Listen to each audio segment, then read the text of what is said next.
Périphérie, Édouard Zambon. Un jour, je suis à Maison Blanche et je vois des gamins en train d'essayer d'attraper quelque chose. Un gamin tout petit, entre 5 et 10 ans, et qui ramassent des cafards, des grosses quantités de cafards. Et moi, je dis, je veux leur dire à votre maman. Et au moment où je dis ça, ils appellent la maman, ils sont tout fiers et la maman est contente. Et elle me dit, on va les vendre et avec ça, on va se faire un McDo.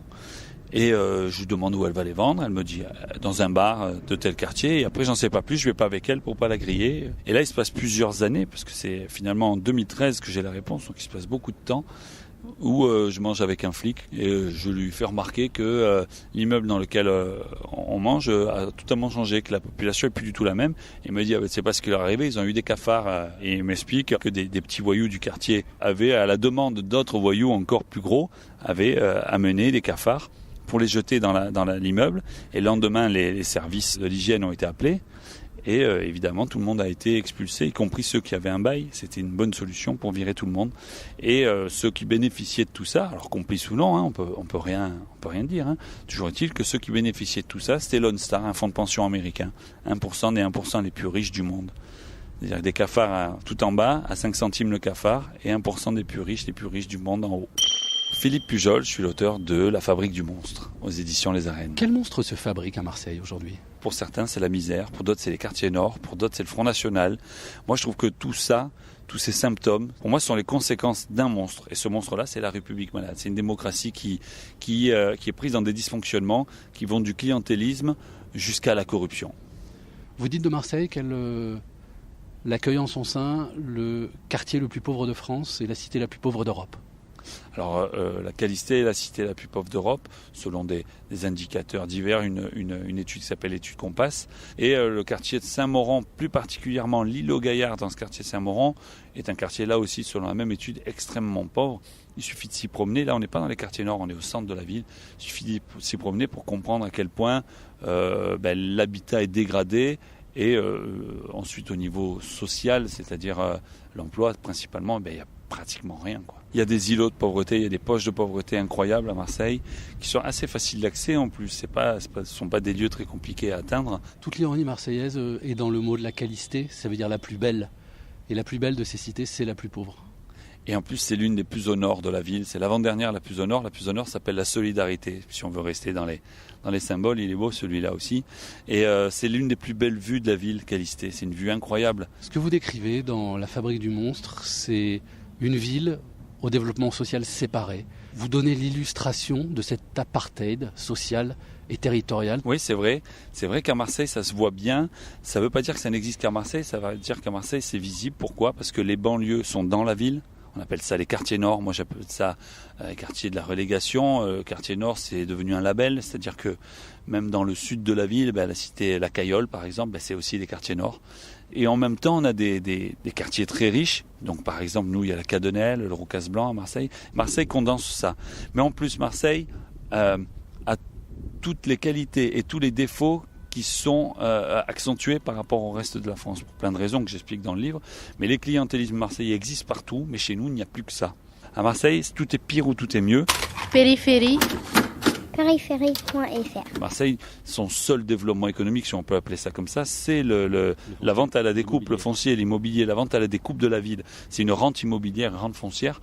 Et donc, ça crée en plus ces situations de confrontation classe moyenne, classe populaire. On n'est pas encore dans du favelas. Des élus, de temps en temps, pour se faire un petit peu de com', disent oui, c'est bientôt les favelas comme au Brésil. On n'y est pas. Mais si on n'agit pas vite, on peut y basculer d'un seul coup. C'est pas inimaginable. Ce qui est le plus cruel dans votre livre, Philippe Pujol, c'est que ce développement séparé, ce séparatisme social à Marseille, vous expliquez que c'est pas une absence de volonté politique. C'est au contraire le fruit d'une volonté politique.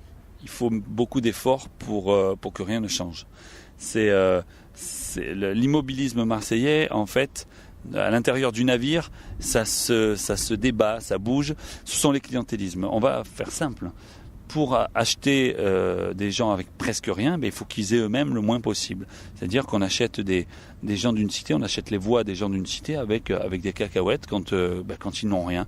Donc, les élus aimeraient faire perdurer ce système-là, parce que ça leur permet d'être élus, mais quand même parce qu'ils ont une conscience, et ça j'insiste dessus, ils aimeraient aussi qu'il n'y ait pas les symptômes. Et c'est là qu'ils sont pris dans une sorte de schizophrénie, c'est-à-dire qu'ils veulent faire du bien, tout en maintenant un système en place, et en fait ça ne fait qu'aggraver la situation, en tout cas certaines situations. Et donc c'est vrai qu'on est dans une problématique de clientélisme fort, qui en plus à un moment bascule vers de la corruption, parce que les clientélismes associatifs, locatifs, sont liés de près ou de loin avec des clientélismes bien plus puissants, bien plus sournois, que sont le clientélisme immobilier et d'autres clientélismes qui sont entre les différentes institutions, entre les différentes structures qui gèrent la ville, quoi. Vous rappelez le discours de départ de la présidente de la Chambre régionale des comptes en 2013, qui globalement dit à quel point elle a été heureuse de travailler à Marseille et à quel point elle part en laissant derrière elle un système corrompu, quoi. Elle parle de corruption, de système gangréné. Elle va presque plus loin que ce que je vais dans mon livre, parce que moi j'essaye un petit peu j'essaie de faire quelque chose que je trouve que le monde scientifique n'a pas réussi encore à bien faire, en tout cas pas vulgariser. C'est la différence entre clientélisme, conflit d'intérêt, corruption. Tout n'est pas la même chose exactement, les ressorts sont pas exactement les mêmes, même si les uns ont besoin des autres pour exister. La corruption a besoin de clientélisme, et le clientélisme marche bien quand il y a des conflits d'intérêt.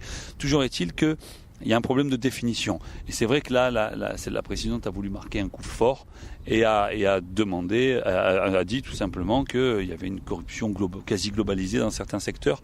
Je pense qu'elle a raison, mais ça me demanderait plus de subtilité dorénavant. Elle met un coup médiatique, elle a raison, mais ça demanderait plus de subtilité d'études.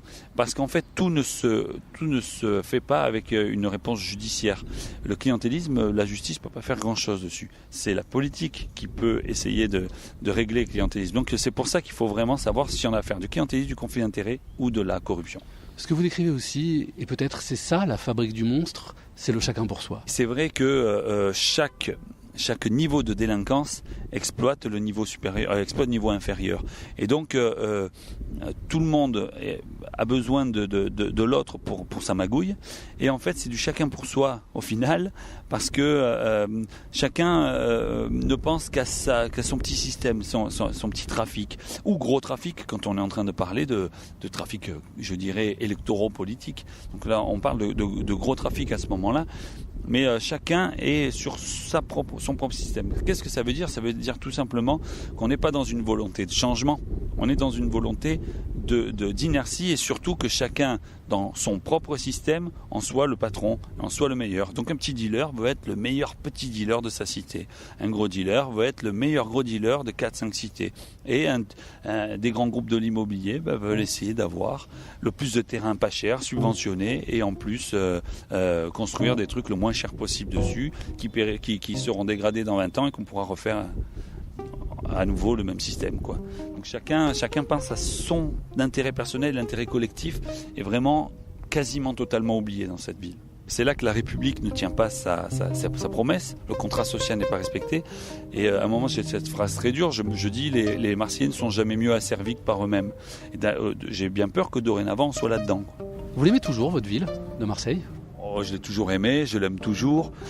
C'est une ville qui est complètement dénuée de cohérence, et moi c'est ce qui me plaît beaucoup, qui est totalement irrationnelle, c'est ce que j'adore, qui est très bordélique, et ça me plaît beaucoup. Après, il y a énormément de choses à améliorer, parce que là on est tombé dans un niveau de chaos qui fait que ça commence à être difficilement vivable de temps en temps. Mais je sais que ça va s'améliorer, parce qu'on est dans une situation telle que ça peut que s'améliorer. Il faudrait qu'on soit protégé par la République tout simplement, et surtout par l'égalité sociale. C'est ça qui ferait toute la différence.